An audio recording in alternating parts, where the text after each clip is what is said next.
भी भगवान की कृपा मानो। आपदा को अवसर में बदलो। क्या करो? बोलो बोलो बोलो। आपदा को अवसर में बदलो, मुसीबत को मजा बना लो। आपदा को अवसर में बदलो, मुसीबत को। नामदेव जी से सीखो। संत नामदेव जी की झोपड़िया में आग लग गई और वो डांस कर रहे थे। भला हुआ, कौन छानी छावे, कौन कपड़े ठीक करे, कौन चूल्हा संभाले। एक ही दिन में सब खत्म हो गया। भगवान करे कोई चौका चूल्हा करने की जरूरत नहीं। तो गांव वाले सामान निकाले और वो अब तुरंत अपनी झोपड़ी में डाल दे ताकि जल जाए। तो गांव वाले समझ गए पागल है, अब हम सामान बचा रहे हैं, ये खुद जलवा रहा, तो पागल है। और सुनो, इन बिगड़े दिमागों में भरे अमृत के लच्छे हैं। अरे हमें पागल ही रहने दो, ऐसे पागल ही अच्छे हैं। तो तुम्हें कोई पागल भी समझे तो उसको धन्यवाद दो। कुछ समझ तो रहा, ना समझने से बेहतर है। करोगे तो लोग बोलेंगे और ना करोगे तो निठल्ला बोलेंगे। कुछ नहीं करता है, निकम्मा है, निठल्ला है। और कुछ करोगे है, ऐसा है वैसा है, कहने दो। तुम चलते एक राजा और रानी घोड़ी पर बैठे। सुनो अंतिम बात। जा रहे थे रास्ते में, दोनों लोग एक ही घोड़ी पर सवार हुए। घोड़ी की हाइट छोटी थी। एक चौराहे से निकले तो गांव के लोग बैठे बैठे बोले, बताओ तो कितने निकम्मे हैं, छोटी सी घोड़ी और दो दो बैठे हैं, शर्म नहीं आती। राजा ने कहा बेइज्जती हो रही। तो राजा रानी से बोला तुम बैठो, हम पैदल चल रहे। राजा पैदल चलने लगा। तो दूसरे चौराहे से निकले तो कुछ पनहारनी पानी भरकर जा रही थी।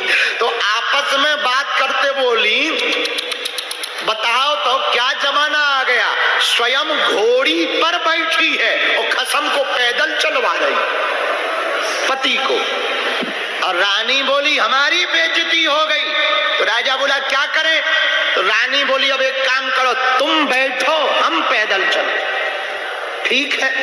और रानी उतर गई, राजा बैठा। फिर चौराहे पर पहुंचे तो कुछ जवान बच्चे खड़े थे, हाथ बांधकर बोले देखो तो क्या जमाना आ गया, सुकुमार सी कोमल सी सुंदर सी पत्नी को पैदल चला रहा, खुद घोड़ी पे बैठा।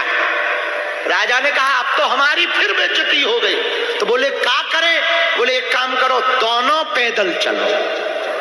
दोनों पैदल चले और रानी और राजा पैदल। तो फिर चौराहे से निकले तो बूढ़े बैठे थे गांव के चौपाल पर। बोले आहा क्या उल्लू है ये दोनों, घोड़ी साथ में है और पैदल जा रहे हैं। माता बागेश्वर धाम वाले जहां जाते रेला मेला लगा है, लाखों लोग आ रहे हैं, पर कुछ केवल सोशल मीडिया के प्रभाव से आ रहे हैं, कुछ केवल रील वाले आ रहे हैं, रियल वाले नहीं आ रहे हैं। रील वाले भगत ज्यादा है, रियल वाले घट रहे हैं। इसीलिए वो लोग कहते हैं कि हम पर हनुमान जी की कृपा। हलवा नहीं होगी, अरे हनुमान जी को कृपा करनी पड़ेगी। तुम उनके बन तो जाओ, करनी पड़ेगी। इसी धाम पे हम अंधेरे में पड़े रहे 12 साल, झोपड़ी में, झोपड़ी बना के रहते थे। घर जब छोड़ा तो माताजी रोज आती थी और रोती थी कि तुम घर नहीं आते हो। हमने कहा अब घर पूरा हमारा संसार ही हो गया, अब क्या घर आना। तो गांव में ही माताजी रहती हैं, रोज आती थी, कभी कड़ी लेके, कभी चाय लेके, कभी कुछ लड़का पड़ा है वहां धाम पे मंदिर में, तो हमको यहाँ परम शांति मिलती थी। बचपन से ही उपद्री थे। तो 12 साल तक जब झोपड़ी में रहे अंधेरे में, कोई आता जाता तो था ही नहीं। तुम लोग तो आज हम टीवी पे आ गए तो तुम चेला बन गए हो। अब आज तो 50 चेला, उस वक्त तो कोई चेला था ही नहीं। खुद ही झाड़ू लगाना पड़ता था, खुद ही चाय बनानी पड़ती थी, खुद ही पूजा करनी पड़ती थी, खुद ही व्यवस्था करनी पड़ती थी। रुपया होता नहीं था, मांग चूंग करके काम चलाते थे भंडारा की। तो माताजी रोज आती थी, क्या हो जाएगा तुम्हारे यहाँ पड़े रहने से। अब हम उनको क्या बता दें, हमको तो बालाजी गुरुजी सब प्रेरणा दे ही रहे थे। ये पक्का भरोसा था कि हर अंधेरी रात के बाद उजाला आता ही आता है। बात समझ आई तुम्हें? हर अंधेरी रात के बाद सूर्योदय होता ही, एकाध घंटे ना हो बादलों के कारण, पर हमेशा ना हो, ये बादलों की औकात नहीं है। सूर्य को छिपा ले बहुत दिनों तक, ये बादलों की औकात नहीं है। एक आध दो दिन बादल छुपा सकते हैं, पर हमेशा नहीं छुपा सकते। वैसे ही सुख है, संकटों के बादल घिर गए हो तो घबराओ मत, हनुमान जी की शरण ले लो। उनकी औकात नहीं है कि तुम्हारा बाल बांका कर सके। अब चलो, अभी देखो कितने विरोधी हमारे पीछे नहीं लगे, फेंक फेंक वीडियो बना देते हैं और चला देते हैं। तो लोग हमसे कहते हैं आपको डर नहीं लगता? हमने कहा क्या डरना, किया नहीं तो डर नहीं। देखो तुम हमसे तो झूठ बोल सकते हो, मीडिया को झूठ बोल सकते हो, टीवी पे झूठ बोल सकते हो, बीबी पे झूठ बोल सकते हो, पर खुद से झूठ नहीं बोल सकते हो। भाई जो तुम बोल रहे हो कि गुरुजी हम तो आपके लिए प्राण दे देंगे, हिंदू राष्ट्र बना के रहेंगे, या हम ऐसा कर देंगे वैसा कर देंगे, कभी खुद से पूछना कि तुम कर पाओगे? 4 लठ पिछवाड़े में पड़ेंगे, भग जाओगे। हाँ, पहले नंबर पर तुम ही भगोगे। हाँ, तो भाई खुद से पूछो कि कितना सत्य बोल रहे हो। और दुनिया से झूठ बोल सकते हो, खुद से झूठ नहीं बोल सकते हो। दुनिया वाले तुमको कितने भी बाही दे, वाह वाह वाह बहुत भगत है, बहुत अच्छा है, बहुत पवित्र है, बहुत सात्विक है, पर खुद को पता होता है कितना पानी में है? होता कि नहीं होता है? बोलो बोलो, होता ना पता? तो दूसरों से झूठ बोल सकते, खुद से नहीं बोल सकते। इसलिए जितने भी हमारे चेला हैं, सुनो कान खोल के, अपने आप को परिवर्तन में लाओ, बातों में नहीं, सच्ची धारणा से, व्यवहार से, चरित्र से अपने आप को बदलो। और सुनो, सफलता पाने के लिए बातों से नहीं, रातों से लड़ना पड़ता है। किससे लड़ना पड़ता?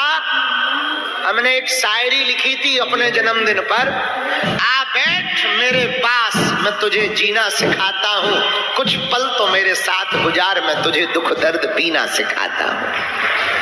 क्योंकि मैं बातों से नहीं रातों से लड़ा, मैं सह सह कर साधु बना हूँ खड़ा, इसलिए आज जमाने के सामने हूँ अड़ा। आ बैठ मेरे पास मैं तुझे जीना सिखाता हूँ, कुछ पल तो मेरे साथ गुजार, मैं तुझे दुख दर्द पीना सिखाता हूँ।